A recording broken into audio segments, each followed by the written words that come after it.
Probably see the best traffic out here in the end. And I'm not. I know. I'm trying to go to my bank. Good afternoon, everyone. We're going to call the advisory council to order. Before we get the meeting started, we need to confirm that we have a quorum in the room. So we'll start with roll call. Andrew Bunn, Present. Riley Champagne, Present. Wayne Creedle, Benny Gates, Tiffany Gunn, Present. Philip Hart, Preston Lloyd, Here. Eric Mai, Harley Menges, Here. Jennifer Mullen, here, Kendra Noyle, Casey Overton, Maritza Peachin, Damian Pitt, Here. Councilwoman Robertson, Melissa Sabenko, Here. Brian White, Charlie Wilson, Here. Latasha White. Said that right? Okay. Great. I think we have a quorum. President, do we have anyone that asked to participate virtually? No, we. Okay, great. All right, so thank you all for joining us today. Just as a reminder, the Advisory Council is a subcommittee of the city's Planning Commission. We're charged with advising the Planning Commission, the Department of Planning, Development and Review, and the consultant team and the zoning ordinance revision process. The public will have an opportunity to speak during the public comment period at the beginning of the meeting. And as a reminder to the ZAC members, please speak up online so listeners can hear you and state your name when beginning your comments during this afternoon's conversation. And just one additional comment, I think it's clear that we're talking about some topics that everyone's very emotional and passionate about. So when we're speaking amongst ourselves, if we could please be mindful that we all have different opinions and feelings, and let's just be respectful and cordial to one another as we're offering comments. But it does look like Benny is on Benny Gates. Okay. So we will need Mr. Gates to state why he's joining us virtually, and then we'll need a motion and a second to bring him in, correct? Okay, And where he's joining from. okay. Benny, can you hear us? Yes. Welcome, Benny. Before we Hi. can vote you in, we just need you to tell us where you're calling in from and the reason why you're participating virtually. I'm at home. My mom had an emergency, and so I can't leave. Okay, thank you, Benny. I hope everything's okay with your mom. If we can just get a motion in a second. All in favor? Any opposed? Okay, great, Benny. Thank you. You're able to participate virtually now. Thank you. So we received the December meeting notes by email. Did everyone have a chance to look over the notes? Yes. Are there any comments or edits? Hearing none, do we have a motion to approve? Second, Second. all in favor? Aye. Any opposed? Okay, the December meeting notes are approved. At this time, I'm going to open the public comment period. This is an opportunity for the public to offer comment on items that are not on the agenda. So we'll start with those that are in the room first. If you could come to the front podium and just offer your name, this is your opportunity to offer public.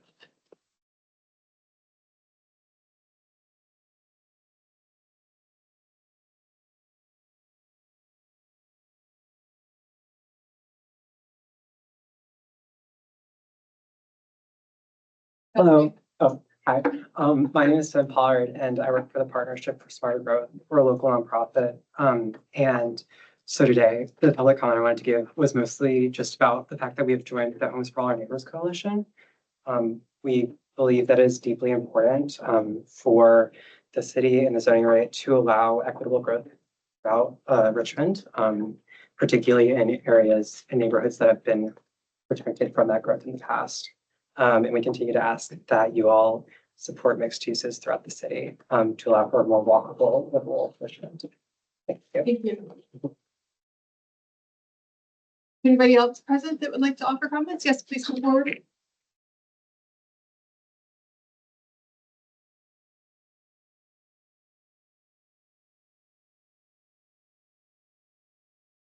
I'm Copeland Casati, and I am a resident of West Gray Street. And our existing communities' affordable housing, sustainability, and resilience matter more than developer profits.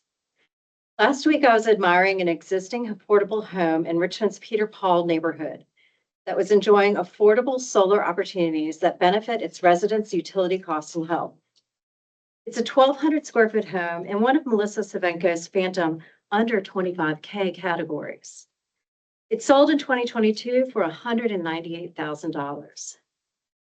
Code refresh will allow density to wipe out this resilience so developers can profit. This historically under-resourced neighborhood is part of a larger community with many challenges. They should not have density wipe them out. If you read national newspapers, you now know the density brings affordable housing argument is proven false. Loosened zoning does not lessen our affordable housing crisis. The authors found that despite the popular view that saying deregulation and increased density will bring affordability is simply not true. Part of the appeal of the deregulationist narrative is that it suggests we can achieve affordability without major changes to labor market structure or significant public investment in the housing sector. The study then shows density increases housing costs. Increased access to jobs and amenities will make those same locations more expensive. They will not make desirable locations affordable to households facing onerous cost burdens and may in fact worsen their outcomes. Their housing costs tracked income across multiple cities, including cities with no zoning like Houston. San Francisco's 48 Hills expounds further. The study looks at the reality of housing construction as opposed to the YIMBY fantasy. Eliminating constraints is not going to lead to much more new housing, certainly not affordable housing, as long as the market is driven by for-profit developers. Yet your consultants continue the constraint narrative, stating multiple advocates we interview reference zoning as a key contributing factor to unaffordability in the area to push blanket density through code refresh. Why would anyone, even with unrestricted upzoning and wildly unrealistic construction, housing prices will not lessen for 20 to 100 years? Why would anyone allow density to jeopardize our community sustainability just for developers to profit? Now you know that concreting over our community soil and trees will not lower housing costs, even in 20 to 100 years. And if you'd like to look at this solar opportunity in Peter Paul neighborhood, you can see how easily it will be overshadowed.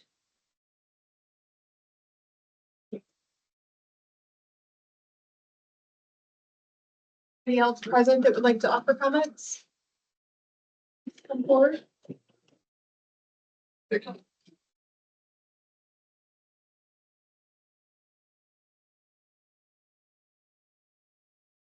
Good afternoon, everybody.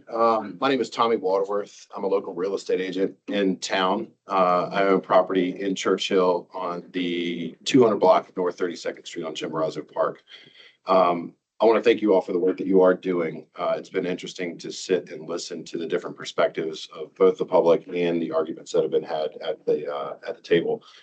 In reading through a lot of the revisions and changes you all have made, there have been some really interesting points specifically relative to sublots for when lots are separated and new homes are being built. I wanted to congratulate you and thank you all for taking that consideration in. As it pertains to real estate sales, we see so many people losing out. Even now with rates as high as they are, we see people losing out on opportunities due to affordability, even with grant programs and things of that nature. Being able to provide smaller housing across the city will be a great opportunity for people to buy property that they can actually afford relative to their income and interest rates. So all of those are good adjustments to the plan as far as I've seen. One thing that I will say is that even with those inclusions in the plan, we see challenges relative to lot coverage for development. And then also height restrictions relative to if there's an existing house on either side. And to honor the point of the lady before me, there are lots of people that do have solar investment, and I think it's important that those be considered, but I don't know that the actual ability to put people in houses is less important than protecting solar energy of a handful of people that are investing in that for their primary residence. Height restrictions, again, we've seen a number of people that have talked about developing, and their concern is that they won't be able to monetize these and do this sustainably for a long period and provide the housing necessary to cover the housing shortage if they can't build to scale for what is being approved across the board. So that in the old and historic districts, I think there's enough external constraints on what you all are trying to achieve here in order to get these homes built and people into houses. Thank you very much. Thank you. Next speaker.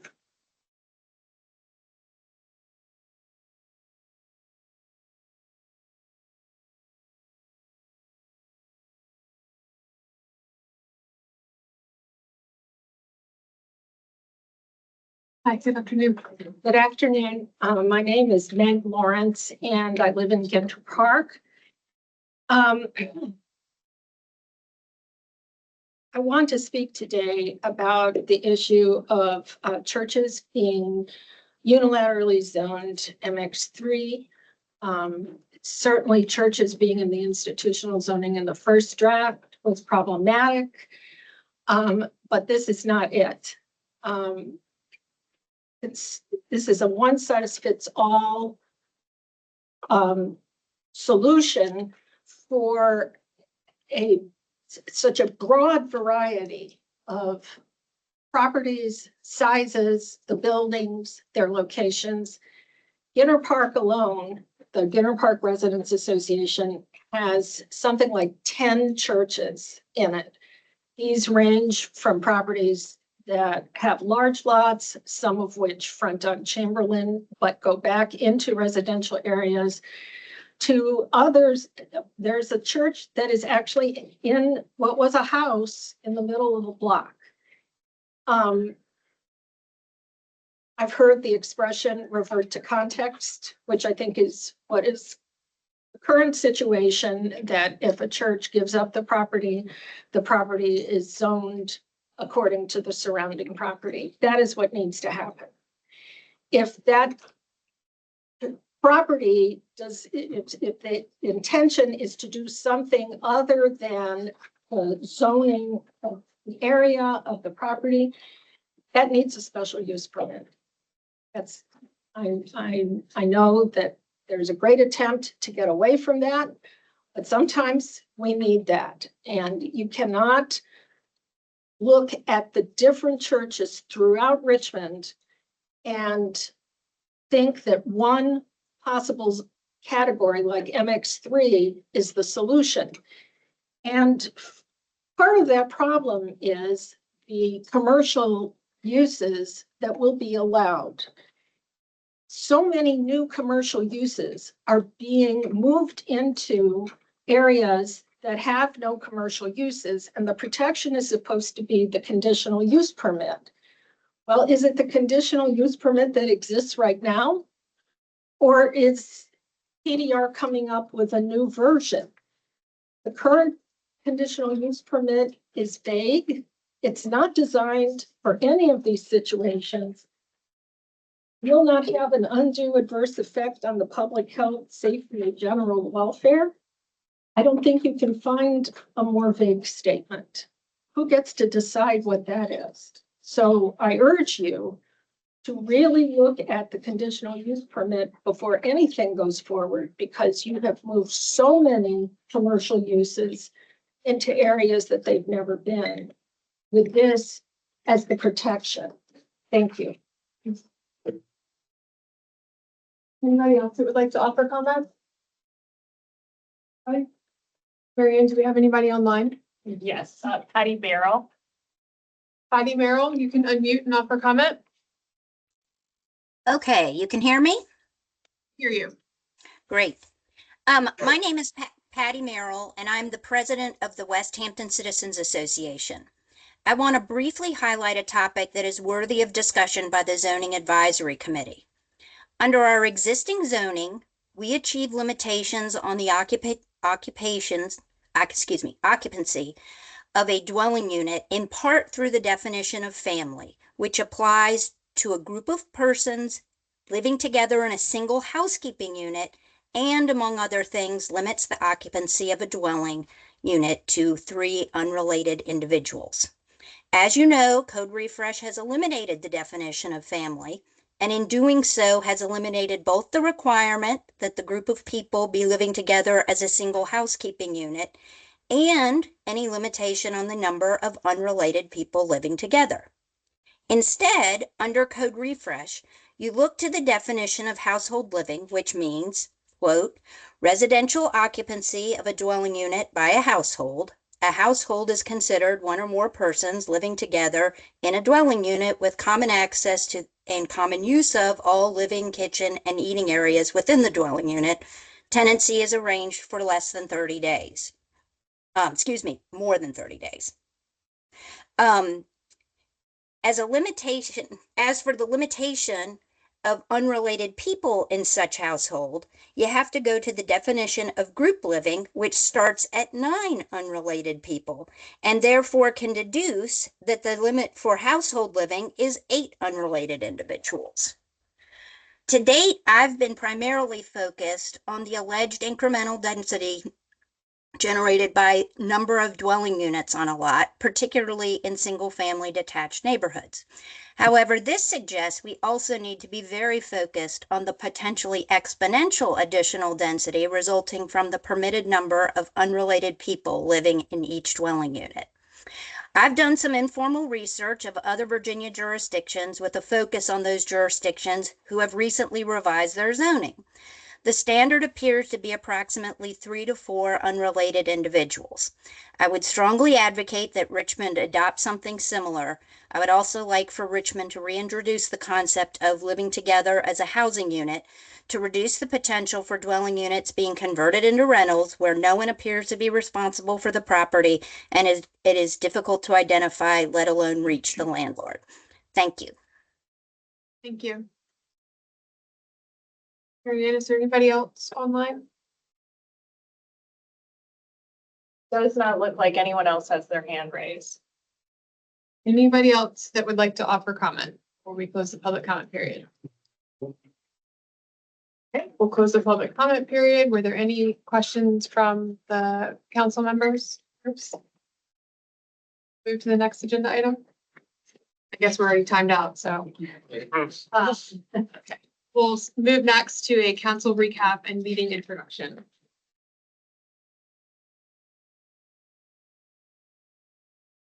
Hey, everybody, Mary Ann Pitts with the Planning Department. At our last meeting, we had robust discussion amongst the council members and open conversation about the direction that the code refresh is going. The chair and I have spoken and would likely have that kind of discussion maybe every other meeting. So it's not every meeting given all the work that we have to get through, all the materials that we're looking at. So next month, we'll probably allot some time for having that conversation again.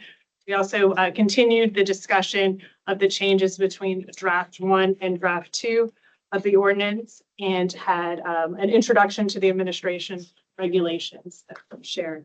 Today, we'll be going back and looking at the zoning districts and the rules of interpretation. I apologize. I put in the agenda articles 2 and 3. All of that is within article 2. So the consultant team will lead us through sharing some of that information and getting your thoughts under article 2.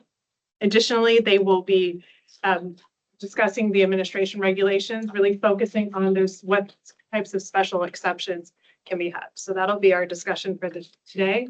To update you on some of the things that have gone on since the last time we met, we've had all of the working group meetings have occurred since the last time we met, where we've gotten a lot of different insight. Some of the questions were really general, like are we achieving where we're incrementally allowing in established neighborhoods, considerably allowing for growth along our corridors and robustly along our high priority growth nodes was a question we asked at most of the meetings we went to, and then a lot of very detailed questions, including a question regarding the number of unrelated individuals in a dwelling unit. Next meeting, and probably before the next meeting, I'll provide you all with a summary of the comments that we received so we can have some conversation about that and inform the discussion at our next meeting. We have also extended the comment period. So the comment period was scheduled to close February 15th. It'll now be closing March 1st. Anyone have any questions for Mary Ann? Any comments? All right, we're a quiet group today. Great. Well, we will move over to our presentation from Renee Bieberstein from the consultant team. Renee, can you hear us?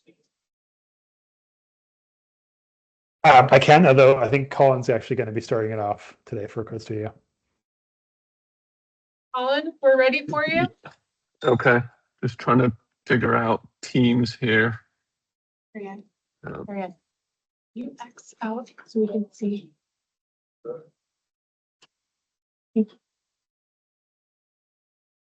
Hopefully you can see my screen.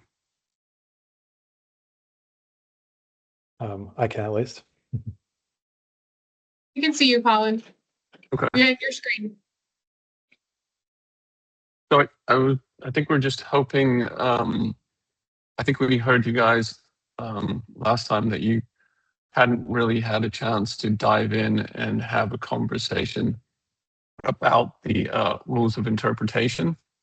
And so we wanted to give you that opportunity today to have that conversation. So we've put together a few slides just to facilitate the conversation. Just a reminder, and for those folks that aren't super familiar with the outline of the proposed zoning code, as Mary Ann mentioned, the zoning district standards are located in Article 2. And then what we're calling the rules of interpretation are located in Section 2.6. And so the rules of interpretation are the expanded language that gives you kind of the full set of rules associated with the district. So we have a variety of zoning districts, and then the set of rules of interpretation for those districts. So Sorry, the just to districts interrupt. Sorry, just to interrupt for just a sec, Colin, but just to say for the information of members, this is a discussion about the standards and rules of interpretation. We also heard that you guys want to have a discussion about the development standards, but given the extent of that, I think we're going to try and save that for the next ZAC meeting. But we will get there. Sorry, go This ahead, is Colin. Elizabeth. Thank you for that, because I did ask to have, and I had in mind that that's what we were doing today, despite looking at the agenda. So I appreciate you giving clarity on that. Thanks for that. Yeah, we just wanted to split it up because it's a lot of information to cover in one meeting. So we're going to start off with the district standards and the rules of interpretation, and then at the next meeting cover the development standards again. Thank you. And so just a reminder how the kind of district pages are laid out. Each district kind of includes a series of summary tables for the associated standards. And so I'm going to pick this amenity space row. It's one of the topics we're going to cover here in a second. But there's a section cross-reference in each of the tables that will be clickable when we're done. So you can just click on section 2.64, for example, and you would go to coverage, and then you could go to section B in this particular instance. So you'll see the amenity space requirement here is 15%, right? But that doesn't tell you a lot, right? It's just unless you actually know how the standard is calculated and what it is, and those are for the the power users, I guess. But what we're relying on is this ability to click away, and then you can find out the full rules associated with each standard. So in this particular case, amenity space, you would click away, and then you would go read that section, and it would kind of give you the details of what the requirements are associated for amenity space. So we weren't planning on covering all of the district standards.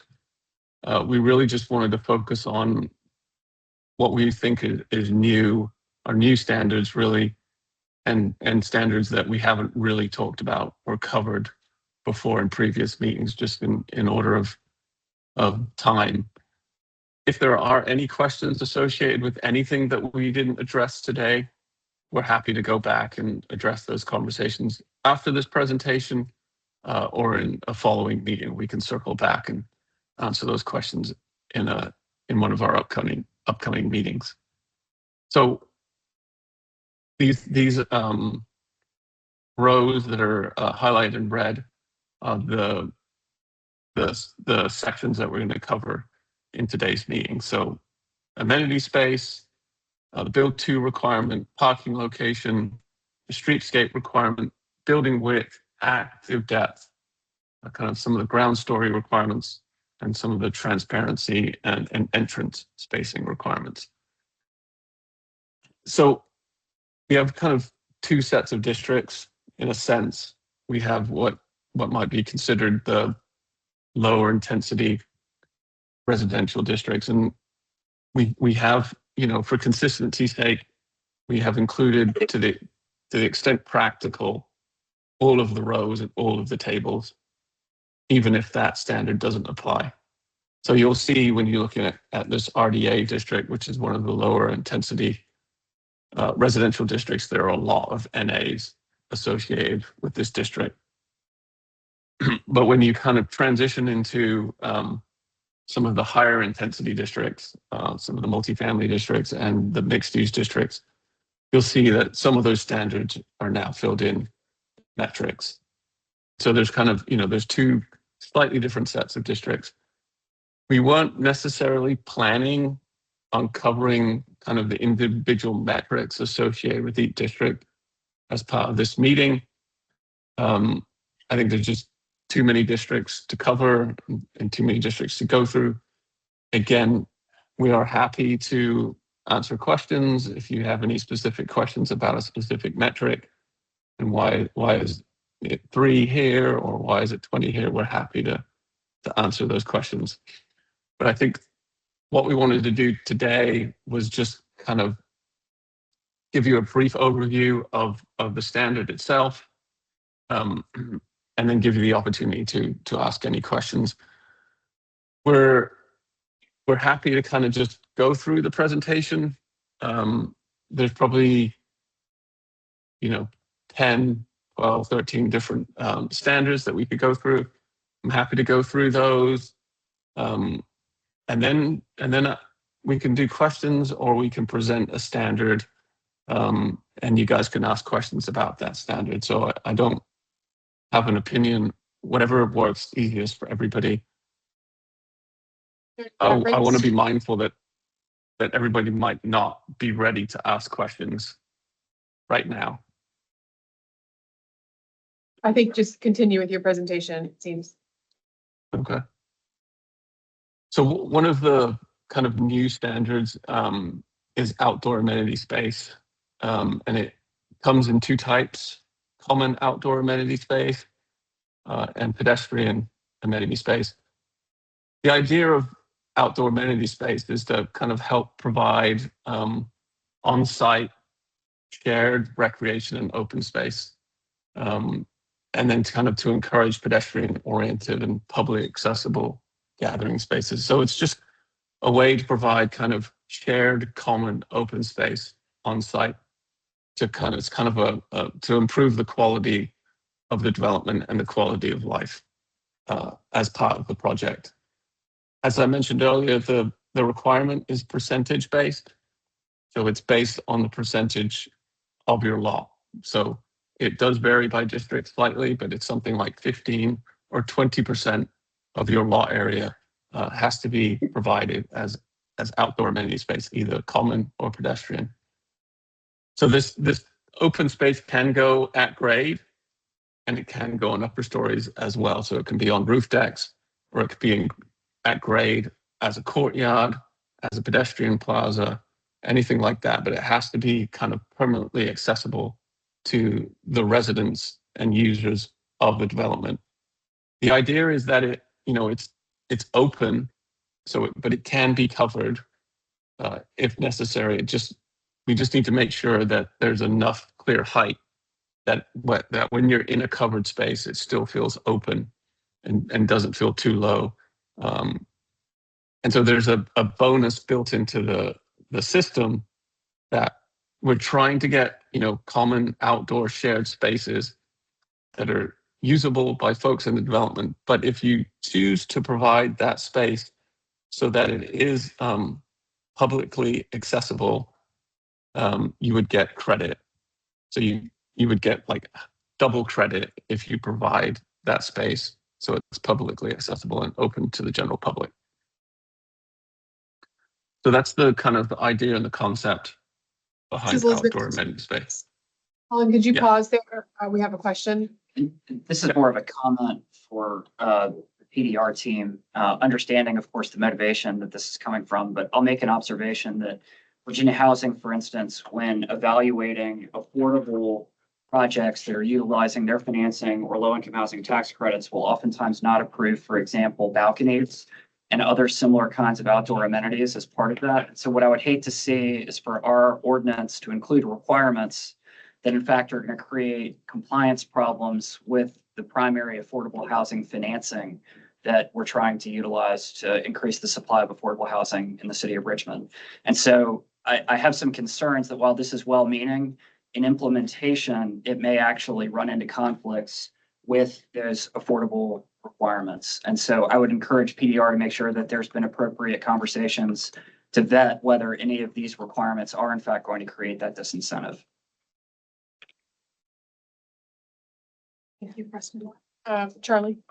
For the publicly accessible bit, is that something that can be implicit, or would it need I'm just thinking out loud, like, would that be something from an implementation standpoint that needs a recorded public ingress, egress easement or some version of that for it to qualify? I think that it counting as double is nice. And I think the utility, is magnified if it's a quasi-public experience for the users, but just curious how that would be implemented or what you've seen other localities do. Because right now there are similar incentives, but as far as I can tell, it's been implicit in how it's interpreted versus something that requires a legal rider to that space, I guess. Yeah, right now there is no legal requirement in terms of like a permanent access easement. I've not seen it used that way in the past, but that might be something worth discussing. The standards in the code are suggesting, that it has to be at grade and located in such a way that it's accessible to the kind of public sidewalk system, but there's no legal mechanism in there right now. Gotcha. Yeah, I think less is more from a burden standpoint personally, but just thought I'd ask while we're talking about it. Yeah, I think in other municipalities, it's sometimes contentious where it's like, do you have to have access to it 24 hours a day, or can it be closed off at night, et cetera, for special events and so on? Any other questions before Colin moves on? Okay, Colin.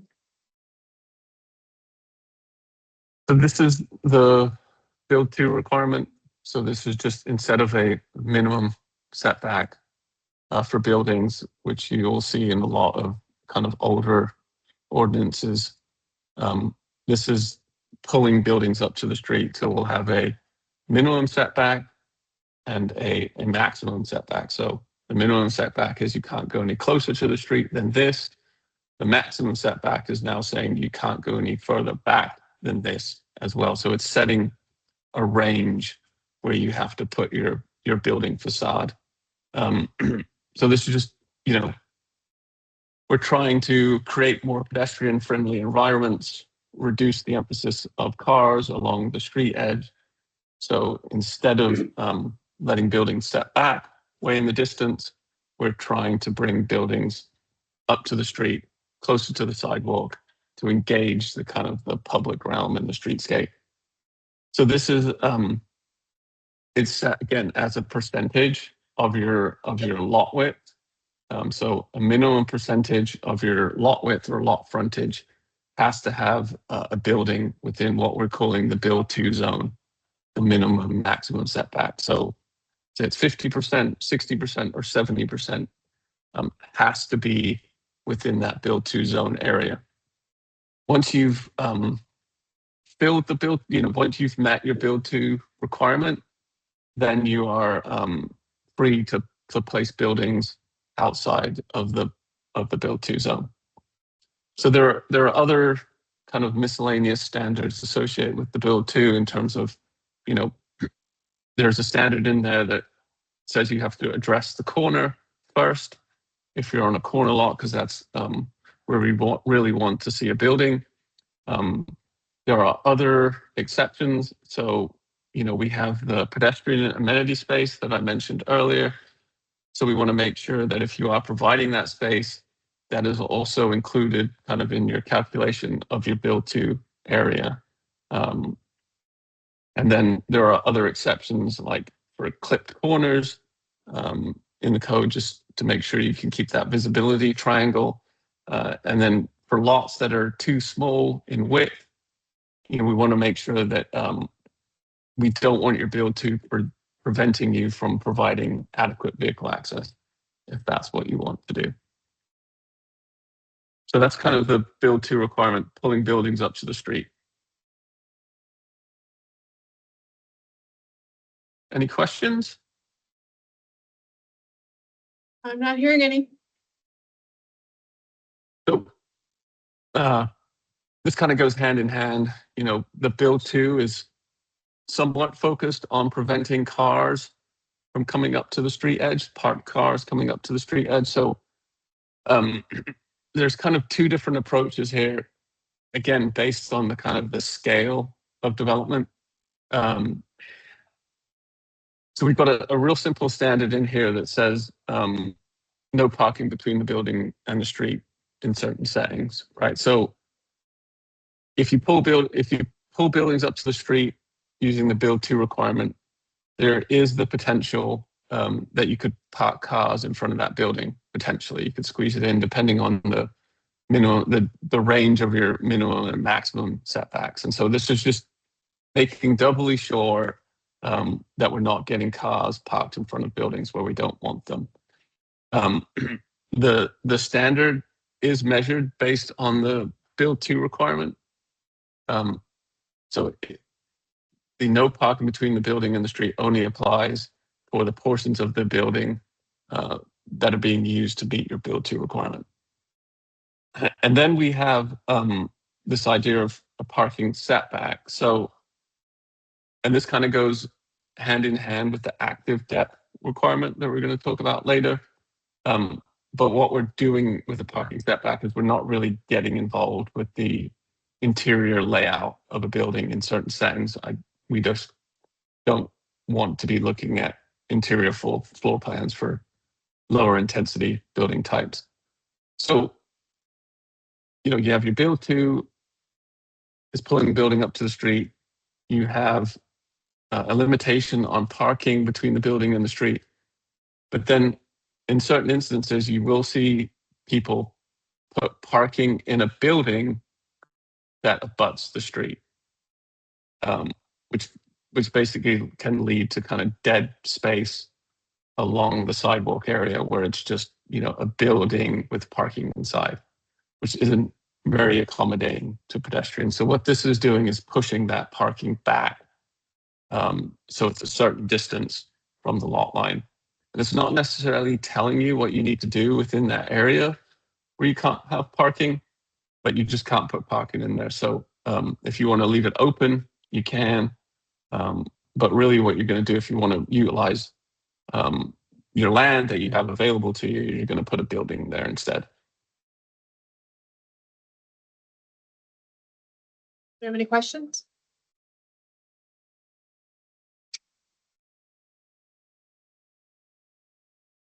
So this clear pedestrian zone is a standard that we added kind of in between draft when we were hearing from folks that in certain instances, pulling buildings up to the street, there might be inadequate sidewalk width existing today.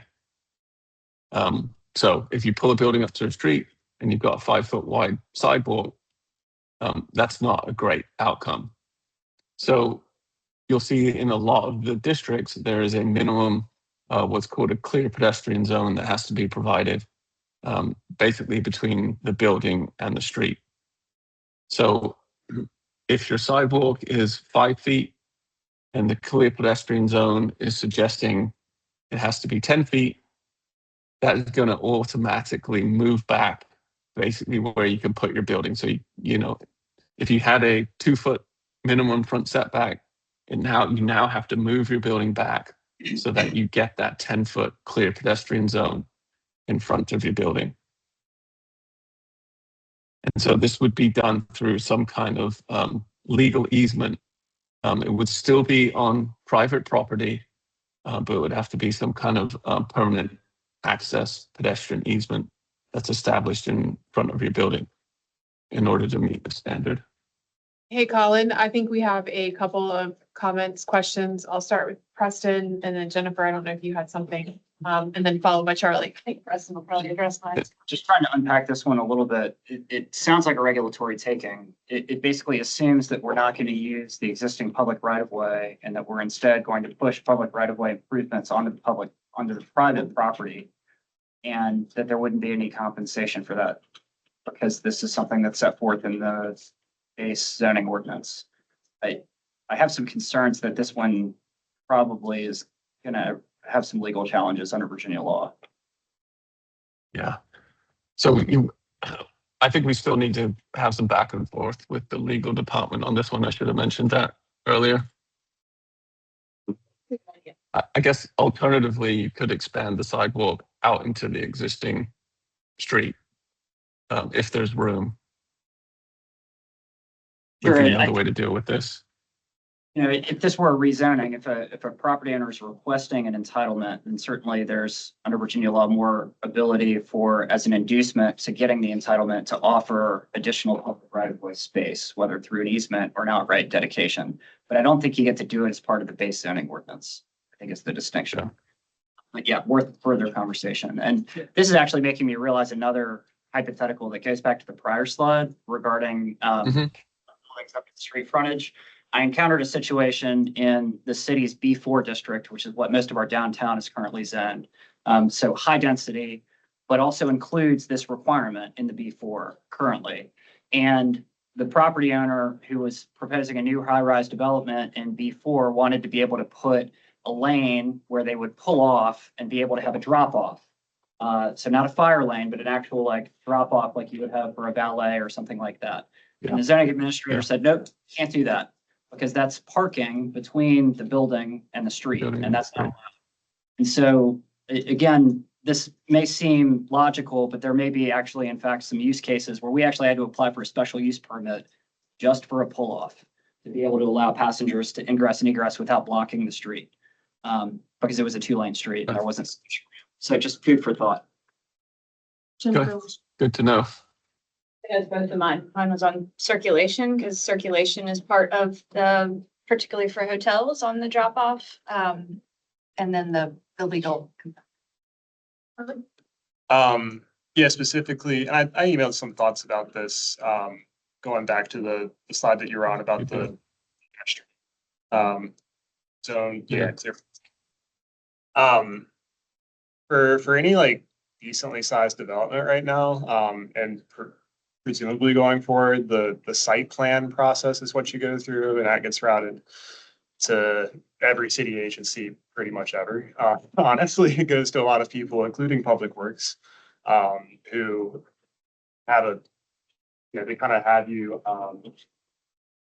captive to their reasonable requests, right? Quite often we're asked to do things like, oh, you're building a 10-unit apartment building on a corner, please widen the city sidewalk from 4 feet to 6 feet, or whatever it happens to be, right? It varies on a case basis. They support their requests based off of their Better Streets manual that they have. So I'm just wondering if, like, while this is a valid thing to be contemplating in development, I think the applicant has to answer for this elsewhere to some degree. And it's like, the conditions that you're showing here might not be perpetuated with new development, based on current processes. So, and it is public right of way, and zoning, police power, other things kind of come into play as a open-ended question there. So might be cleaner to just defer to DPW on that, for better or worse. But zoning needs to contemplate it as intimately as we're talking about, so. Are there any other comments or questions for Colin? And I'm being really bad about not holding everyone accountable to saying who you are when you offer comments, so those listening at home. So please remember to do that going forward. Thank you. Okay, Colin. So this is the active depth requirement. And so, again, it's really focused on creating active spaces that abut the street, just to improve walkability and make them safe, engaging, and attractive. It's a minimum number. So it's, say, ranges from, I think, 9 feet to 20 feet to 30 feet.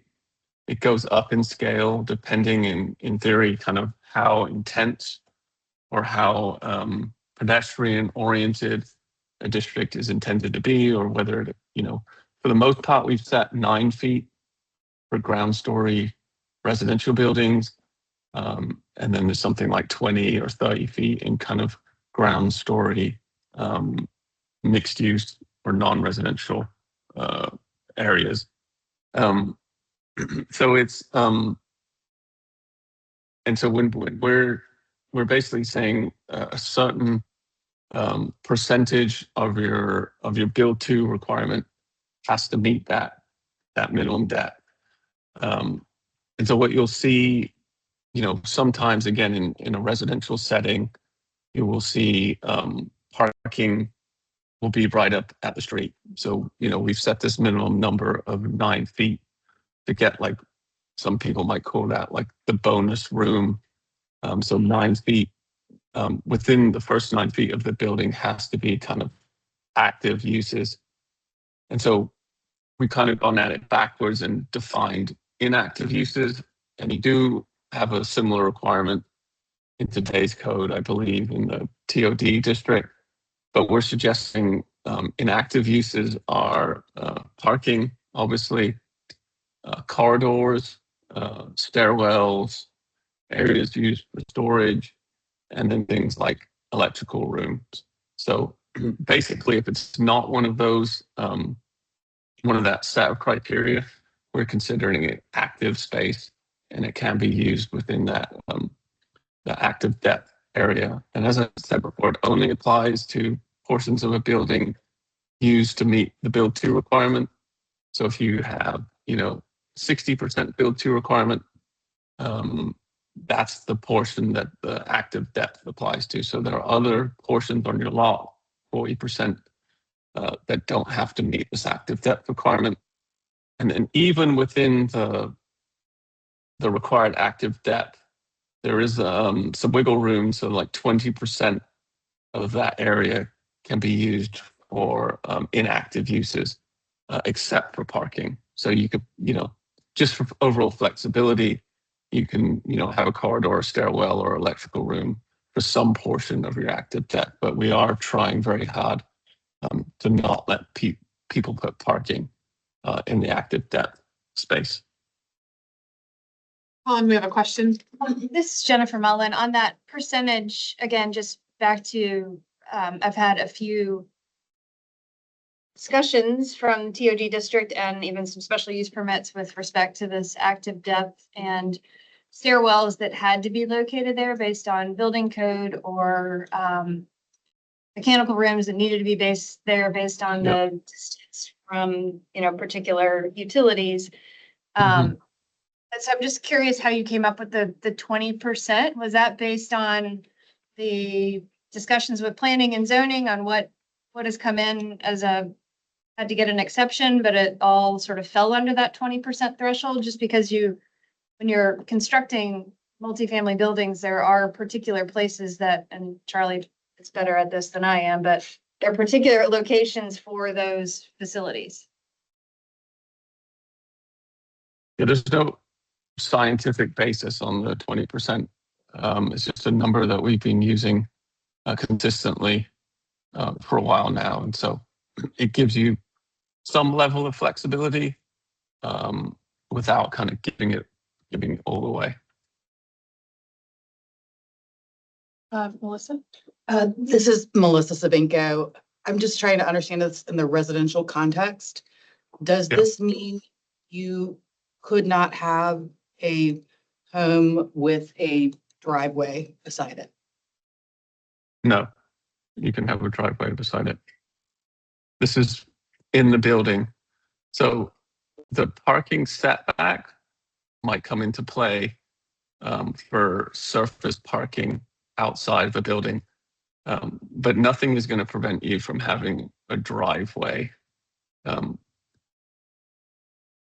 This is beside also your not being building. applied, this is not being applied to, detached houses. So this is for multi-unit buildings. Okay. Yeah. This is Jennifer Mullen. Just one more question following up on that, but in a sort of attached townhouse style, if you had a garage on the first floor, this would not be allowed. It would have to be rear accessed, the garage, yes.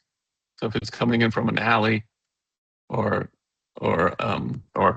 some kind of rear access, you could have a garage, but not from the front.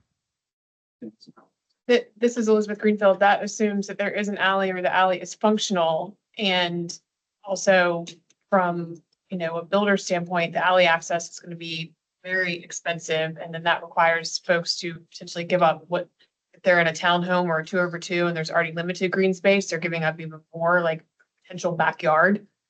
Alley access is not always palatable for the consumer. Charlie Wilson here. I guess thinking when this could matter, based on what was just said, if we attach it specifically to like multi-family uses of a certain size, like if you're thinking of like a 2/2 or something like that, that might be, this might contradict that, but I feel like there's some massaging that could be done. Because I understand the intent. It's just like the technicality and not burdening things that are otherwise normal, quote unquote. This is Elizabeth Greenfield again. I agree with maybe narrowing it to multifamily, but keep in mind condos are considered multifamily, and then you've got more Right. 2/2s, which also have garages. So I think we need to be careful how we define the multifamily. Melissa? And this is Melissa Savinko. I will say most of the infill development we're seeing in places like the Fan and the Museum District, they're often going to be on garage parcels between alleys anyway. So I think this could create problems, and then this projects may not be really economic if they don't provide parking. It's definitely a balance. What we're trying to prevent is, the worst offender of this is the townhouse, and trying to prevent like the street garage door streetscape. That is just fairly easy to do if you just put your townhouse with a 2-car garage in front, and just do that 10 times down the street. It's not very pedestrian friendly. Yeah, I'll just say in the current draft, this standard kicks in at RMC and above and into the MX districts. So it's not in the lower intensity districts. This is Elizabeth. I think even with it kicking, not necessarily hitting the lower density districts, you still need to be a little mindful of how it could sneak into the townhomes and infill and condos, because that is definitely what we're seeing more of, particularly in denser areas and already existing residential areas for infill. Okay. Thanks for that. Are there any other comments or questions on active depth? Okay. Thanks, Colin and Renee. So there's a building width requirement.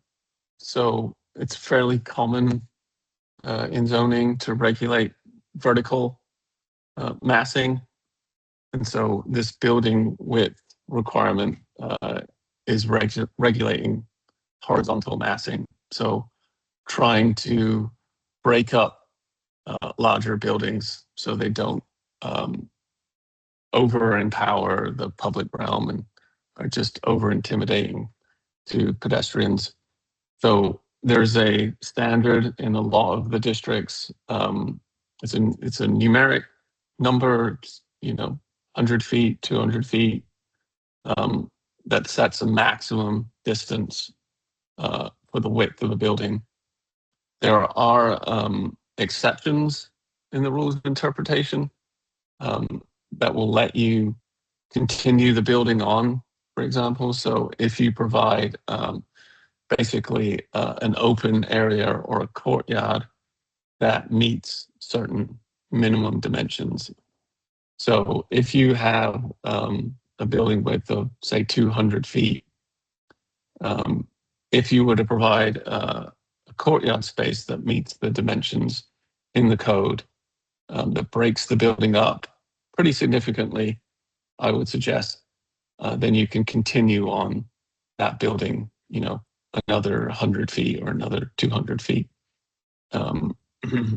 So you don't have to necessarily, because it is expensive to provide two different buildings in certain instances. So there's a mechanism there.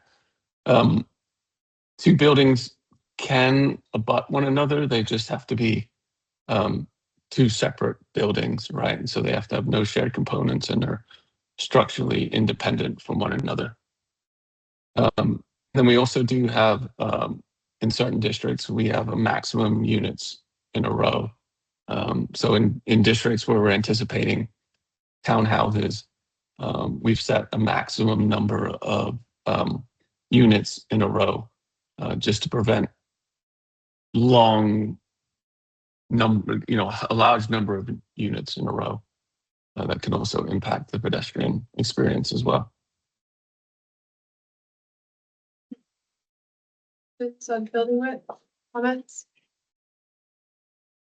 On the building width, sorry, Preston Lloyd, is that agnostic as to the depth of the lot? I'm thinking of a circumstance where I have an existing multifamily SUP that's proposed to allow a new student housing project. It's a really long, thin lot that runs along a primary corridor.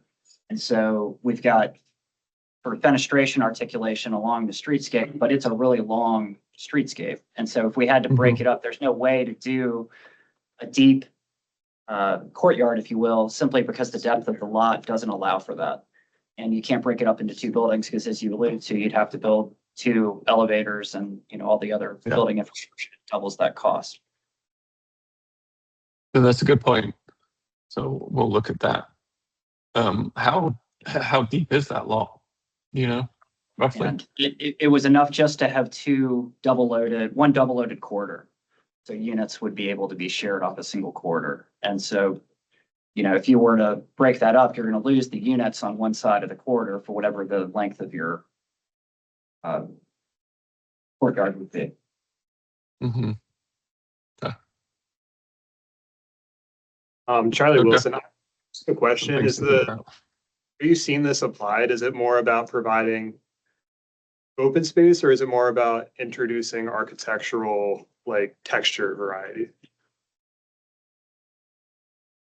I mean, it's really about the human scaled experience of somebody walking down the sidewalk and not being overwhelmed by a, 500-foot long building, basically, at the simplest.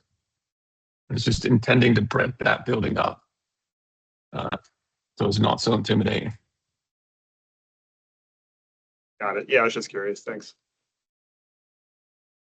Any other comments or questions? Yeah.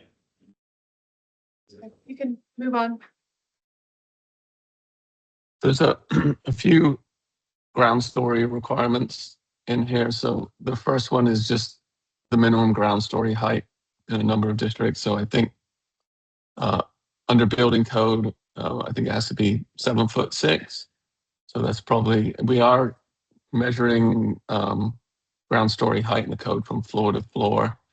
So it's probably like 8.5 feet is about the lowest you could do. And so we're just setting that number slightly higher in a lot of places. So 9 feet or 10 feet, or if we're really anticipating kind of a retail mixed use setting, we're increasing that number up to something more like 12 feet. So the idea is, we're also building in adaptability to some of these buildings so that, taller ground stories are nicer for folks. I think when you walk into a space, I think everybody would feel more comfortable when those ground story heights are taller. It's not uncommon to go in a retail building and have, a 14 or 16 foot floor to ceiling. So we're just setting that number as much as anything to enhance the quality of building, the pedestrian experience, and then with some thinking that these buildings might have different uses over time. Another standard here is just the minimum and maximum finished floor elevation. I think there's accessibility issues that we have to be concerned of. Back in the day, we would set that number, a minimum number of 2 feet, for example, for a residential building. It has to be raised up off the floor at least 2 feet, especially if it was close to the public sidewalk, just to give that feeling of comfort to folks. They would keep their windows open. There's that sense of surveillance in the street. So I think because of accessibility requirements, we're no longer setting that minimum number at 2 feet or something like that. So you can put your building at grade. You want to make sure we're not getting in the way of accessibility. I think, we want to make sure those finished floor elevations aren't too high. So there's a number in there like 4 feet, I think, or 5 feet. So, once that finished floor elevation gets too high, it becomes uncomfortable and, is acting like another story, basically. And so we're only applying this standard to what we're considering habitable space that's within 20 feet of the street. So if you move your building back more than 20 feet, this standard wouldn't apply, for example. So we're really focused on buildings that are coming up to the street. And then we just want to make sure that if you're doing like a garage to park your car, you're not having to deal with the minimum maximum finished floor elevation. Yes.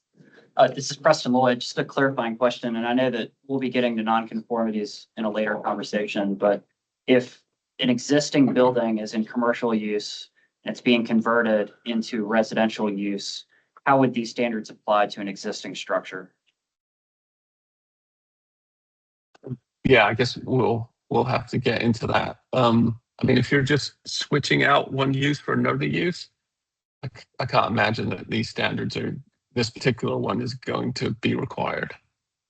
There's going to be accessibility requirements that you're going to have to meet, but from a zoning perspective, no one's going to make you change the height of your ground floor, for example. If you're doing a significant remodel project, maybe, but I think that's something that we need to continue to discuss. Thank you, Colin. Anybody else?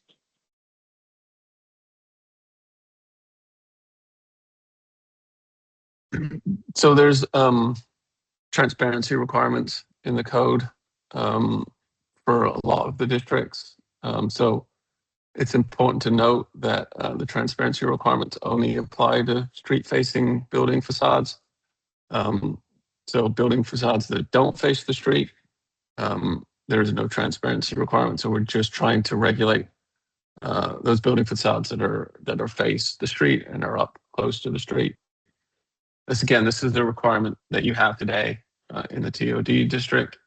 It's measured slightly differently, so we might want to go back and reconsider that. But there's two different ways to measure ground floor transparency. So for commercial ground floors, it's measured from 0 to 12 feet.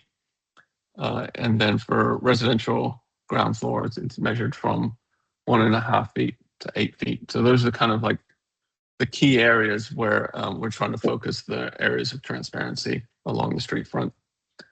What we don't want, particularly in commercial settings, is for people to put transparent area, and you'll see, Walgreens used to do this a lot. They would, put the transparent area significantly higher on their building because they wanted to use those walls for display areas internally.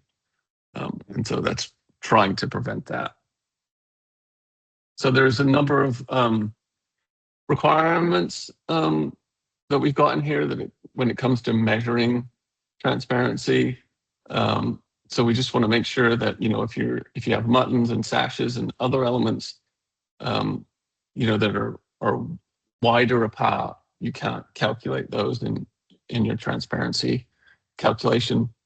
You can cover your windows with temporary covers like blinds, but what we don't want is to have a transparency requirement and then you cover them in their entirety with kind of permanent screens.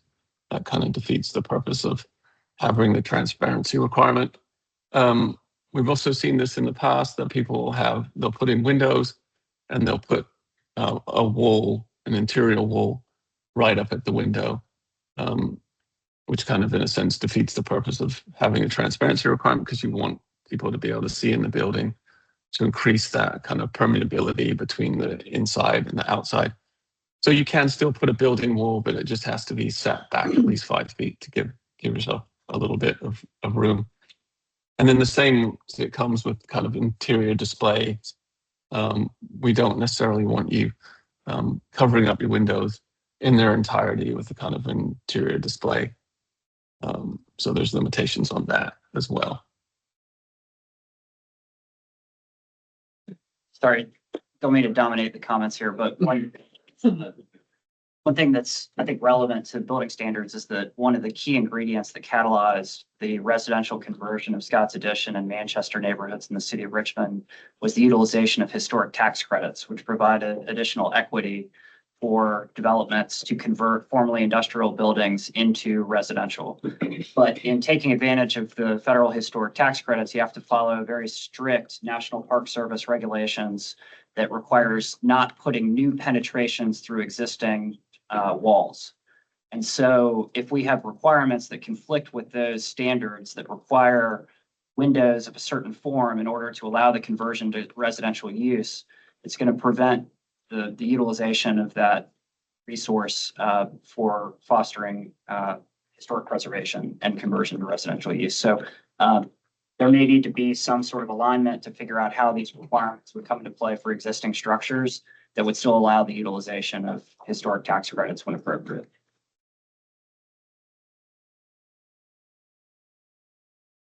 Okay.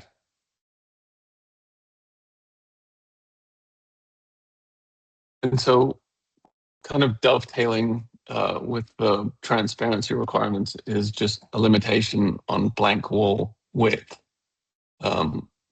So we're just layering on this idea that, yes, it's good to have transparency, but another thing that kind of impacts the kind of public realm is large blank walls. So there's a standard in many of the zoning districts that limits the distance basically between windows or doors, transparent windows and doors. And again, it varies by district. But the idea is we're trying to limit large length of kind of blank, inactive wall area to kind of enhance the kind of experience for the pedestrian. And so this is measured at between 3 and 8 feet above the finished ground floor. That's kind of like the key area that is experienced by someone on foot. But it also applies to foundation walls. So in areas where there is topography, you will see in many instances there will be things like foundation walls that are used to kind of keep the ability to keep the building level and extend the building straight when there is topography. We do have some alternative treatments. So if you can't meet your blank wall area, whatever reason, we have got them kind of pre-coded alternatives in here in terms of just increasing the flexibility. So you can plant trees on to break up that blank wall. You could put in a living wall, so landscaping on the wall, and then you could also do some form of public art to break up that wall as well. And then we kind of have the same kind of alternatives for foundation walls as well. So you could use landscaping, or there's a pedestrian access piece as well to kind of, these are kind of some pre-coded alternatives that are in the code as well. Charlie. Charlie Wilson. I like how, I know we're not talking about development standards, but I think it might be a good template for how we address existing buildings. When it comes to things that would affect the facade or window packages or anything that's about the building, I guess. Like if there's a way to introduce the applicability of stuff like that to reconcile with, you know, what Preston mentioned about what about a historic tax credit situation, or if there's some other conditions of the existing building. Because I think this communicates really well for the site development standards, and it might just be helpful if we could find a way of visually communicating that requirement for the building itself, if it can be communicated like that.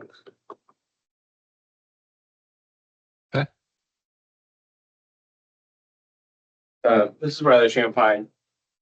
If you go back to the trees just for 1 second, I'm a little bit confused by large trees being an option. It seems kind of in conflict with the idea of building up to the street, which I think is really important for encouraging pedestrians. I've done the Richmond Tree Stewards program, and a big thing that I think the city's tree efforts and the Tree Stewards program are encouraging people is to not plant big trees right up against buildings, because you're just going to have to cut them down when they interfere with the building sooner rather than later. So this feels like a little bit of a confusing option, whereas I think the public art, that makes a lot of sense, and ramps and other things. But I think generally trees are better sited where they have room to grow rather than right up against buildings. Yeah. Would small trees be okay, or you're just suggesting whatever? What's a small tree? Yeah, it gets a little bit difficult if you're planting small trees right next to where people are walking, because then the trees grow right into there. So this one might need another look if it's really actually feasible. Yeah, I guess in settings where you have an existing building, for example, and there's room, it might work, for example, but not for kind of new construction or you're putting buildings up in the street.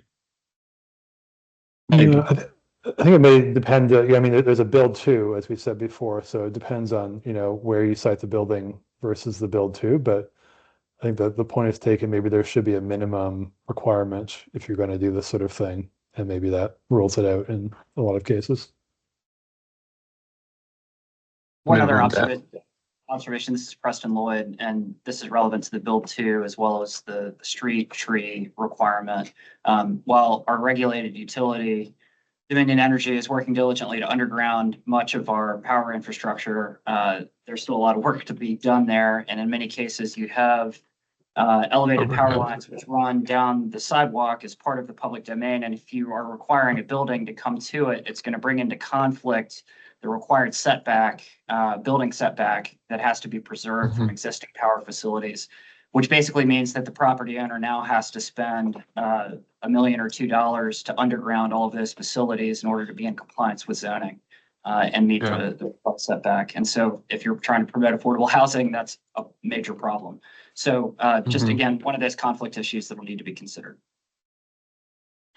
And this is Andrew Bunn. I think it's good to include that as an option, but I think there's just a lot of context that is very site specific, because when I think large trees on the street, I think of Broad Street, which doesn't have a blank wall, but is a really good example of very large trees on Broad Street. Obviously, those trees do cause problems with the buildings. And as you said, maybe not appropriate for some new construction, but there is also new construction on Broad Street, where these large trees are certainly contextual, if maybe not perfect. So I think it's good to have that option there, but probably a site-by-site basis. Any other comments or questions on blank walls?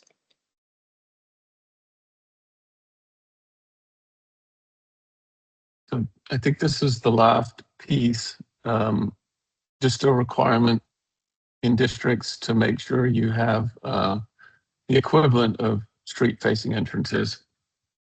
So we're pulling buildings up to the street.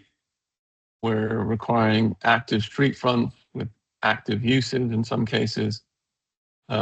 We need to make sure there's an entrance along the street. And you'll think people won't do this, but it's pretty common historically that people will pull buildings up to the street and not put an entrance. So we need to have an entrance there for a variety of reasons. It orients the building, but it also gives people a reason to be on the street or on the sidewalk. If there isn't, you know, people are going to just park around the back or whatever, and no one's going to use the public realm to access the building. It's not, no one's saying you can't have entrances in other places, but this is just a requirement to make sure you put an entrance up at the street. Now, there is also a requirement that you put an entrance at certain intervals. And again, that number varies by district, but the idea is to create some kind of cadence along the street for these entrances that, you know, kind of to a certain extent replicates kind of traditional character that might exist in Richmond today. So not every entrance like needs to like physically face the street, but each entrance needs to have what we're calling an entry feature. And so that entry feature needs to face the street. The entrance itself can be perpendicular to the street, but it just kind of has to access the entry feature. And the entry feature itself is really what has to face the street. So not the like physical entrance into the building. So as long as the entry feature, so these are just the menu of entry features that we have in the code right now. So you can do a porch, a simple raised entry, a recessed entry in kind of a commercial or multifamily setting, as simple as a covered entry. So you just put a cover on top of your entry and that would meet the requirement. And then there's like a slightly more expanded one where you might have like a forecourt area in front of your building that serves as your kind of entry feature. Do you have any questions on the entry features? Before Colin and Renee get to the administrative standards, I just want to double check. This has been a lot. Do we have any other comments or questions? Go ahead, Damien. Yeah, I had some questions about setbacks. Is this the appropriate time to get into that? Sure. Yeah. This is Damien Pitt. Yeah, so one of the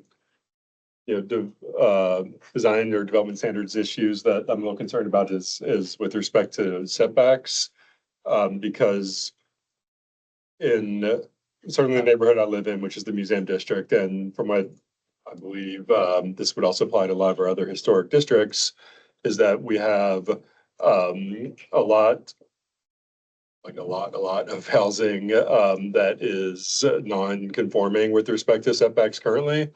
And we went through this whole, you guys did a very detailed process at the beginning of this project to identify ways in which existing non-conforming uses, sort of systematic non-conforming conditions can be fixed through this new zoning that's going to, in our historic neighborhoods, kind of respect that historic fabric. But what I'm seeing now is under this, draft 2 is zoning designations like RA, RMA, RMB, I believe, that are applied at in those historic neighborhoods that have this required 3-foot setback, that applies to anything that's not attached on both sides. So that's going to, again, certainly the museum district, and I believe the Fan, Churchill, other historic areas, is going to leave us right back where we started, with like hundreds of houses that are non-conforming on the side setback rules. So I'm thinking specific, like, in my personal case, where my house is semi-detached. So on the one side, it's 0 lot line. On the other side, there's basically a 1.5 foot setback. And, there's like a 3-foot space in between the houses, and the lot line's right down the middle. So we're non-conforming on the side setback. And now after all this, we're still gonna be non-conforming on the side setback. Same is true for a lot of houses in these neighborhoods that are actually detached on both sides, but where the existing side setback is less than 3 feet, right? If we're assuming a side setback of 3 feet for both houses, that's 6 feet of space. And I've seen examples where there's actually 6 feet of space in between existing single-family detached houses in our historic neighborhoods. So I would like for that to be changed. I would recommend that be changed, I should say. Okay, we'll take another look at that. Yeah, I think it was something that was added in later on, so let's maybe have a discussion about that later on with staff. This is Preston. Chair Greenfield had to step away for a moment. I don't think there are any other comments, so Renee, leave it to you to take us to the next item. Sure, thanks very much. So I just have a couple of slides left for you, I guess. So these are related to the admin section draft, which was shared with you guys last time. There was one particular topic that we really wanted to flag for discussion, which is the exceptions. So that I'm going to sort of raise with you guys right now, and we can hopefully have a discussion about it.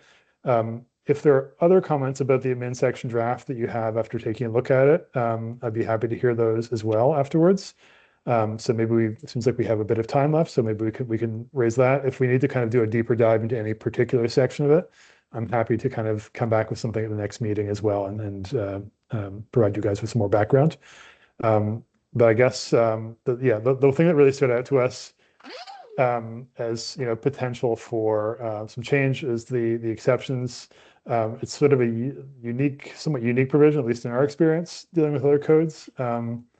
And just to reiterate what it is, exceptions are granted by the Board of Zoning Appeals, but unlike variances, they're not based on hardship. They're based on just something that you think would be a good idea to do, and it can meet certain provisions established in the code and aligns with an intent statement, which is established in the code. So essentially, you're making this argument that you should be allowed some leeway to the Board of Zoning Appeals today. And so some of the current topics that it deals with are lot width and area, coverage, setback requirements, fences and walls for corner properties in particular, enlargement and reestablishment of non-conforming uses, and also building height to a somewhat smaller extent in certain circumstances. And so really this is a bit of a kind of opportunity for leeway or sort of flexibility in the current code that we thought was interesting, especially given that we're kind of introducing some additional standards that are not in the current code that I know some people have had some concerns about. Could they be applied in all circumstances, and where might there be exceptions that are needed? This is maybe something that can kind of work with that and allow for a little bit of flexibility for applying some of these. So in thinking about what else we could do with this section, we thought, just for discussion with you guys, it hasn't really been formally drafted, but would like to kind of hear your feedback. Maybe there's in future 2 different types of application of this exception rule. One of them can be granted by the zoning administrator, and potentially could offer up to about 10% flexibility from certain numeric standards, whichever we want to identify, so long as the intent of those standards is met and that adjacent properties aren't negatively impacted. And so this would be a, you know, administrative exception that could be offered without having to go through the process of going to the Board of Zoning Appeals. And then, you know, it could be appealed to that board if there was, you know, pushback against it. And then perhaps for a larger exception of, you know, 10 to 25%, you would have to go to the Board of Zoning Appeals as you do today. But maybe there's other standards that we consider, you know, in that scope of exception. And so standards that might potentially be affected include some of the ones that were already just mentioned and already are allowed today. But maybe there's some additional ones, you know, that which we're introducing that get allowed as well. So lot width in the, you know, the RD and RC districts where lot width is regulated. Obviously, lot area is not an issue anymore. Building coverage, setbacks, building height and width. Obviously, width being a new one. Build to, story height, amenity space, active depth, blank wall width, and permitted sign area and individual sign dimensions. So a lot of the things that Colin has just talked about, and maybe a little bit more. I guess we just wanted to kind of put this out there and just see if you guys had any thoughts about this exception provision.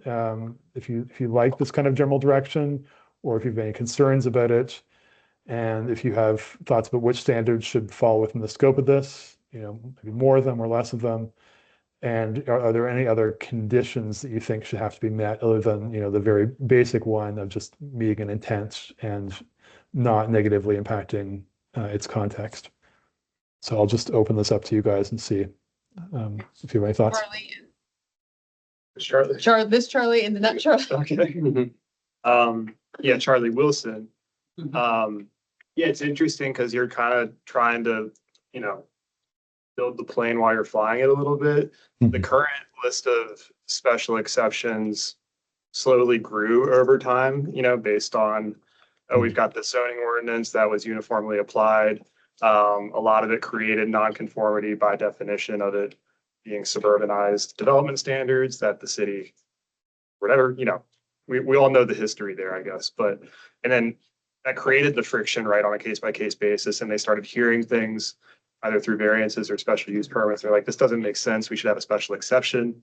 That makes this a little more preordained from how we review this. But it had that buildup, right? And you're like learning over time where the blind spots are in the current zoning. And then you're codifying a special exception based on that. I'm almost wondering, like, it's a good thing Preston isn't here currently, because I'm suggesting maybe we try variances at first. Obviously, like the knee-jerk reaction to that is, oh, well, it has to be hardship approaching confiscation, like traditionally, but it could also be unreasonable restrictions as a lens you can view requests like that through. And I wonder if, like, and we're just talking, right? But I do wonder if letting the variances, just preparing the BZA to be like, all right, it's going to be a lot of variances. We're just going to kind of muck it up a little bit and see where the blind spots are through that. And then the BZA can actually like have that argumentation and determine where those blind spots are. That's really how a BZA should function. I guess like the current approach is like you go to the Board of Zoning Appeals and a lot of times it's very vetted by the BZA secretary. And there's not really a lot of actual deliberation happening. It's just making sure you meet all the tests, right? And if we're trying to determine what those tests are right now, like what you presented here, like it might work, right? But I just don't know if it's going to cover everything. So anyway, don't have the answers, but I'm just thinking through it, I guess. Charlie? This is Charlie Minges. And actually, Charlie Wilson was hit on pretty much the same point I was. I was trying to understand these special exceptions would be in addition to variances, I gather. Is that, Yes. am I correct? Yeah. You still consider variance under the BZA, but these would be special exceptions on top of the special exceptions we already. Well, yeah, so I think we'll, you know, we may, you know, readapt your existing special exceptions in some way if we want to keep them, but we have the opportunity to reconsider them and maybe, you know, change the way, change the scope of them. So. Yeah, this is Damien again.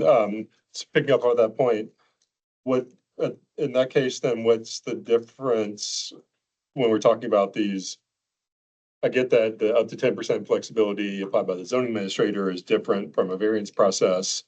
But on that next bullet, if we're saying this additional standard could be granted by the BZA, how is that different from a variance? It's different in the sense that what you have to prove is different. So I understand that there's, some kind of like, range of ways that variances are granted, but generally speaking, variances are based on hardship. And so this kind of opens an opportunity that doesn't require that. So it's a bit more flexible. And it would introduce the idea of sort of meeting an intent statement. So if you look in your code today, you have these fairly kind of like detailed intent statements about, when these sort of things should be granted. So to us, it was just an interesting way of kind of opening up a different opportunity for some flexibility. And maybe, assuages some concerns around some new standards being difficult to follow in all circumstances. This is Preston Lloyd, just to chime. I'm sorry. Were you done, Damien? No, just, I guess, what if you don't have to prove hardship, if that's the difference between this and a variance is you don't have to prove hardship, then what do you have to prove? I guess that's your question to us. I'm kind of struggling to see what the difference would be. So you have to prove that doing this is essentially not going to harm your neighbors, and that it's going to, cause some sort of benefit, which is, explained in the intent statement. Okay. And it could be something else, that's why we're asking other provisions that you think, should be worked into it.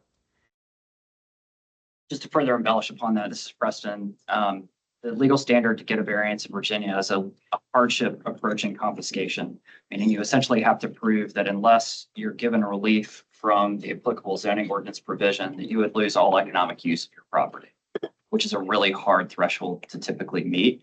Now, whether that's been met is up to the eyes of the Board of Zoning Appeals, which is the body that considers that. The charter does allow for special exceptions for very specifically narrowly identified circumstances. This would broaden beyond what the charter contemplates. And so that's one thing that we'd have to vet. Does the city charter give the authority for our zoning ordinance to provide that flexibility on an administrative basis? But I do think that if we can say, yes, that's the ability, then how do we create clear, defined standards as to when has that been met and who gets to make the call? And as I understand it, it'd really be up to the zoning administrator to make the call, which is certainly different than any process that the city currently has. Anything would go through the Board of Zoning Appeals. Yes, I mean, you do have an existing administrative variance, but it's only applied in very limited circumstances.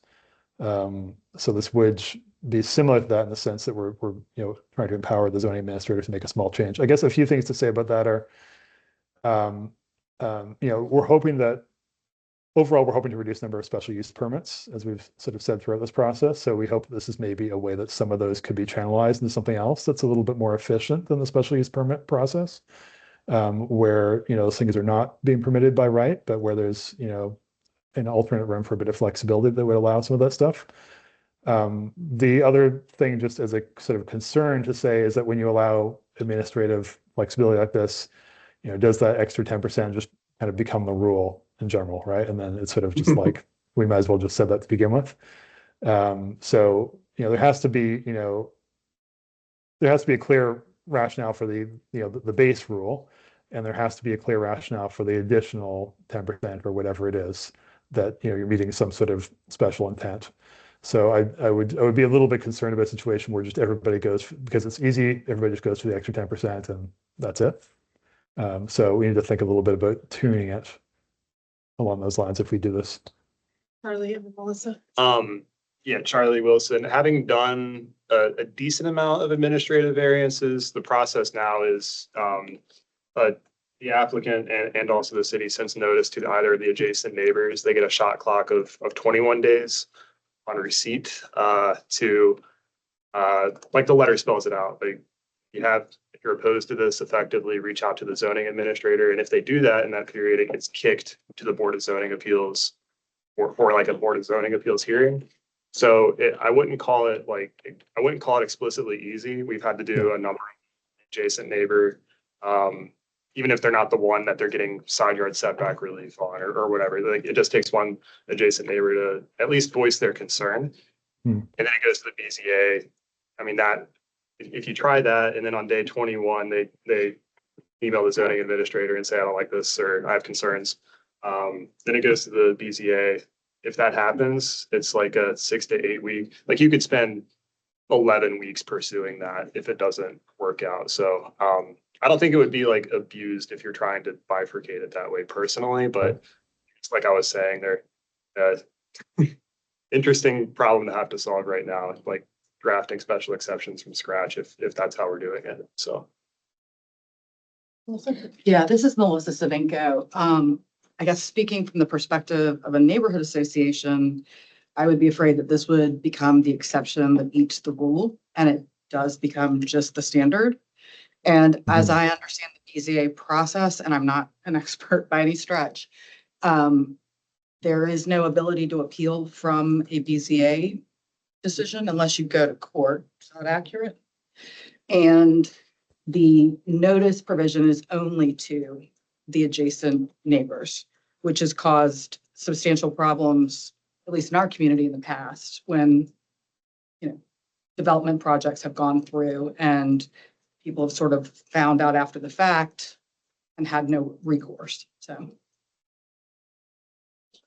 Latasha White, I agree with Melissa from a neighborhood association standpoint. This could be problematic. And we're saying the 10%. Yeah, so, yeah. Charlie Wilson. So explain what currently happens and what would continue to happen with the state code requirement as it pertains to this type of thing. That first threshold that we're talking about right now, administrative variances, they're for very small tweaks. Like I've got a house that's already, it's a 1-story house. I just want to do a little bit of addition off the rear, even though there's side foot set, like a I don't know, 5-foot side yard setback, right? But it's already built 2 feet. If you want your addition to be flush with what's already there, on a case-by-case basis, you could get an administrative variance. And the process there is that it only goes to the adjacent neighbors.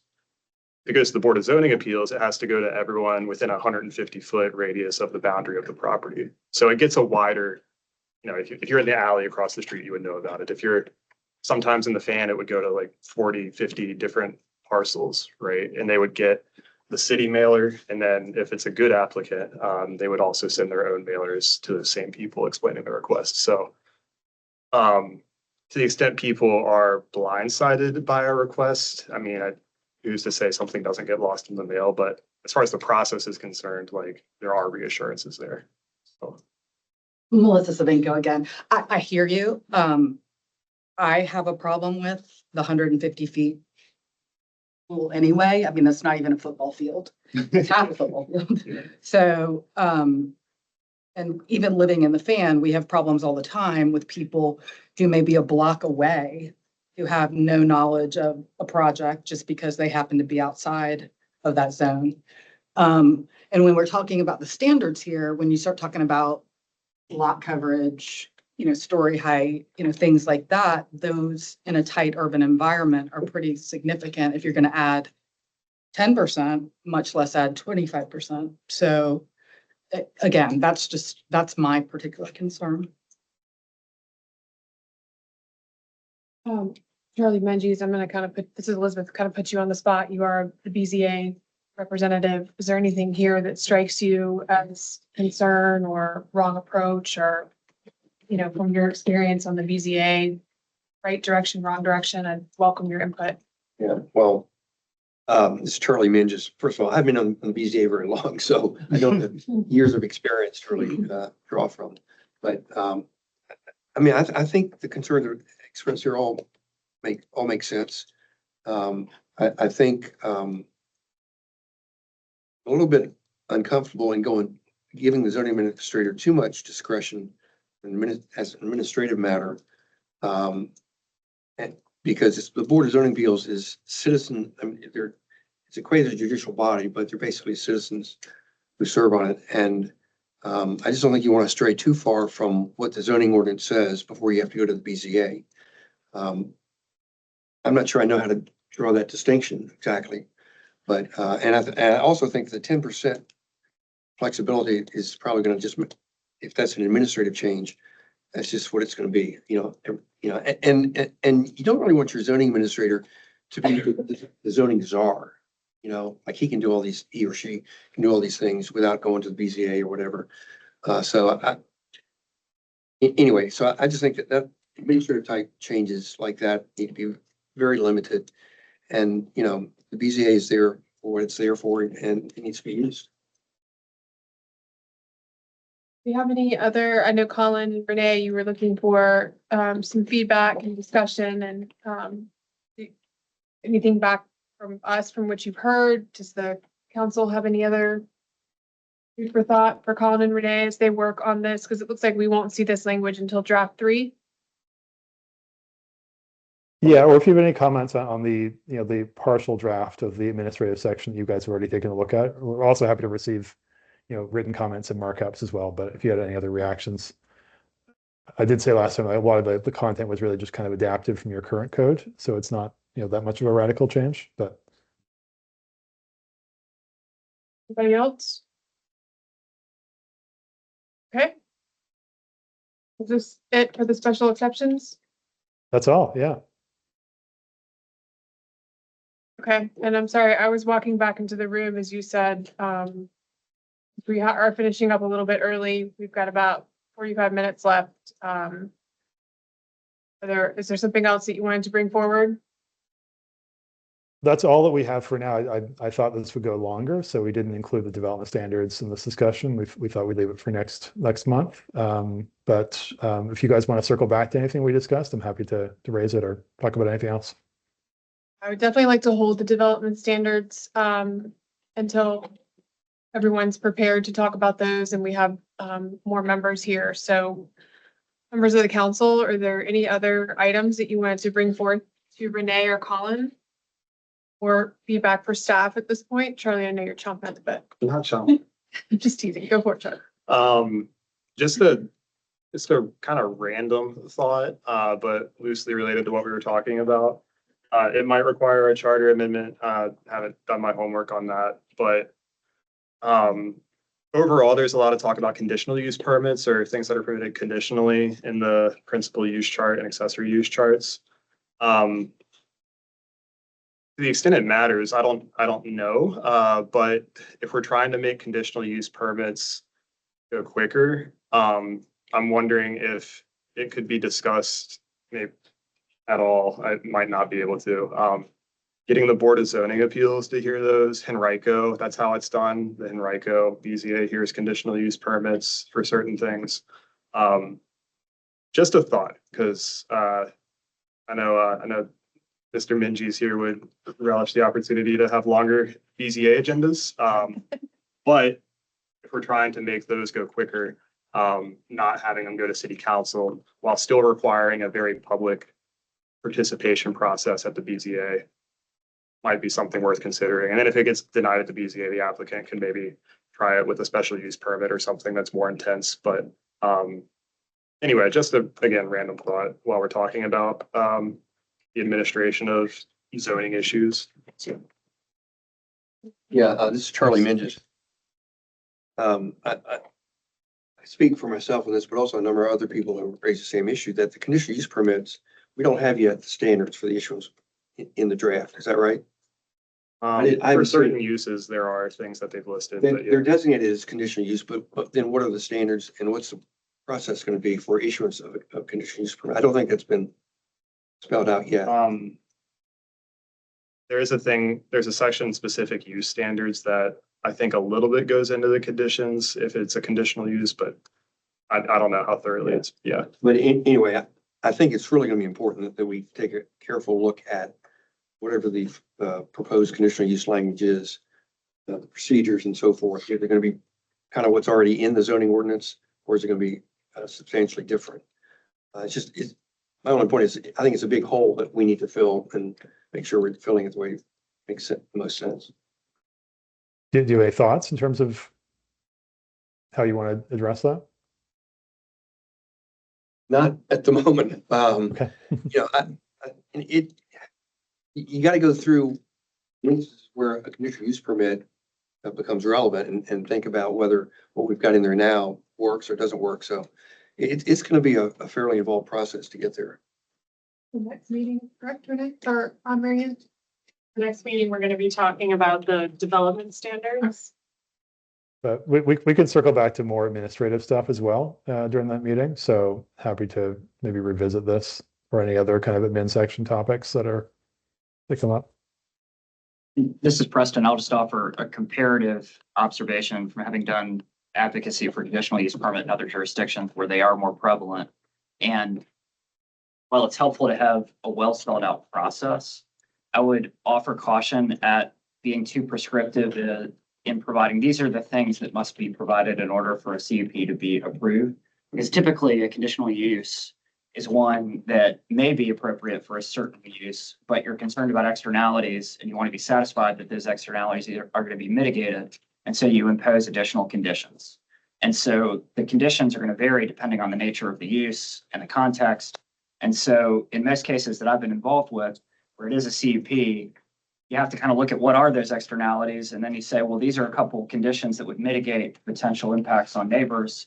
You propose it to the city council and planning commission. They say, yeah, those make sense. And then you get approved. And that's going to differ from case to case. And so I think just having a clear application process spelled out, who's going to review it, what's that procedural element, rather than these are the things that must be proven in order for a CUP to be issued. I don't know if that's a helpful clarification.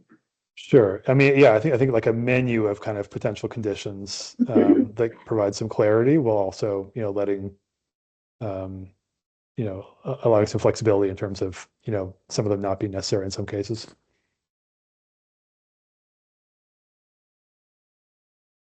But we'll think about that some more. We can bring that as a discussion item for next month, the development Well, standards. I think the development, I'm sorry, Mary Ann, I think the development standards are probably gonna take a whole meeting. Yeah, but I think it's, Charlie and everyone, they're right that we need to focus on that. So, unless you feel like it needs to be ahead of the development standards, I feel like that's gonna be a whole meeting topic. Do we have anything else? I'm gonna give everybody 30 minutes, or Riley? No? It's not really relevant to anything we've talked about. That's why I'm hesitating. Go for it. Okay. I'm gonna bring something up that I think maybe is probably more relevant to Mary Ann and staff. I was at the, I'm in 4th District. Sarah Abubaker included a list of answers to questions that were given at the last 4th District meeting, and they were super helpful. So props to the planning department for answering those so succinctly and numerously. There's so many questions and answers in here. Something that struck me was a question that says, do covenants restrict these changes regarding existing deed restrictions and neighborhood covenants? And the answer was yes. If neighborhood covenants are in place, they would supersede any proposed zoning changes. It must be filed as legally binding documents, and residents who feel they may have applicable covenants are encouraged to consult a private attorney.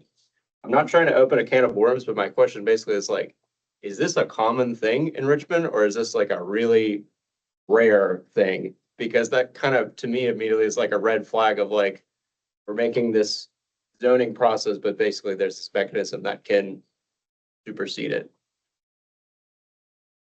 We're all looking at the attorneys here. Yeah. This is Charlie Minks, the 500-pound gorilla that a lot of us have been thinking about. They were very common in Richmond, and I'm retired now, so maybe I'm not up to the current what's happening currently, but many of them have expired because they typically have an expiration date to the so as to avoid a claim about unreasonable restraint on alienation and all that. But there are neighborhoods, I won't mention anyone in particular, but there are neighborhoods that still have that. And yeah, I mean, that trumps the zoning to the extent it places further restrictions that the zoning would otherwise allow you to do something. So I don't know how extensive they still are now, but they're out there. They do, they exist. And you can think of it as being a completely separate body of regulation from zoning. And they apply irrespective of what the zoning regulations are. They're matters of private contract between original private property owners. And as long as they're valid and binding, and as Charlie mentioned, sometimes they burn off after a certain period of time by their terms, they had an expiration. But the zoning ordinance has nothing to do with that private contract. As an interesting historical fact, before there was zoning, that was the only way to regulate land use, was that right of private contract. So if you were putting out a subdivision, you'd then put down regulations as to what could happen in that subdivision, and that was all reported in the chain of title. There have been certain regulations that federal law has said you can't do that. And so even if they do exist in the chain of title, they're not enforceable. And I think we can all probably guess what those fall into. Well, and that's another thing about this question is that there's very specific connotations. So I have my understanding of these, and I'm almost like, why do we still have that? Because it was used so negatively in the past, basically. And that's how I think a lot of us became familiar with it. And that was a particularly egregious way to use this tool, but there were other non-egregious ways that it's actually very valid and binding. For instance, if you say there can be no multifamily in a particular subdivision, and that covenant runs with the land and continues to bind a subdivision, then if a certain number of property owners decide to sell to a multifamily developer and they want to develop multifamily and it's permitted by the zoning ordinance, you still can't do it because it runs afoul of the covenant, and that covenant is still binding. I think Melissa had. Yeah, Melissa Savinko. I mean, all this really is an HOA, a homeowners association. So you go to Brander Mill or Wood Lake or, anywhere out in Short Pump, they all have, I mean, not all, but many of them. So when you sign up to buy a home in that kind of subdivision area, whatever, you have to agree to those terms. So that's just, but yeah, I mean, there are still quite a lot of them around, even for old neighborhoods. So. This is Damien, but wouldn't it be the case that whatever is more restrictive applies? Like, right, so if you have a covenant that allows something that zoning does not allow, then the zoning. Right. That help, Riley? Yeah. Could you, I didn't mean, could you send that around if you don't mind? Yeah, To yeah. Mary Ann or somebody? I'd love to see it. Brian answered all the questions. Not all of that was one that the Port Council District liaison answered, so that was like one of the four, the one that he answered, so. Well, I appreciate the answers. This is Elizabeth. Maybe for those that aren't on some of the council members' newsletters, particularly if they're outside of their district, if you are answering questions from community meetings, that knowing that they get published, if maybe you could share them with the ZAC, that would be great. We have some Q&A on the website, and we can continue to add to those with some of the questions we're hearing as a part of this round of engagement. Are there any other questions or comments? If I can just mention one thing, I hesitate to go here, but back to this question, that it would not surprise me at all that there will be neighborhoods that decide to impose new restrictive covenants. Very difficult to do because you can't bind anybody's property unless they agree to it. But it'd be interesting to see if that's where we end up as well. But I don't think it'll be, a lot of neighborhoods doing that. Maybe some. I hope not. That's why I like to live in the city. No HOA.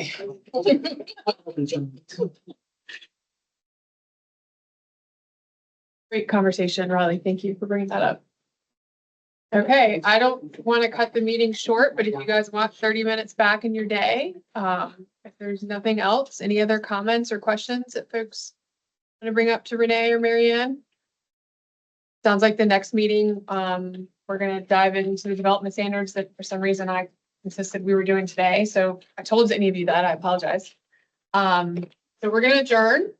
Just as a reminder, the next meeting of the DAC is March 11th at 4 p.m. here in the 5th floor conference room at City Hall. And as Mary Ann noted, the comment period for draft 2 has been extended to March 1st.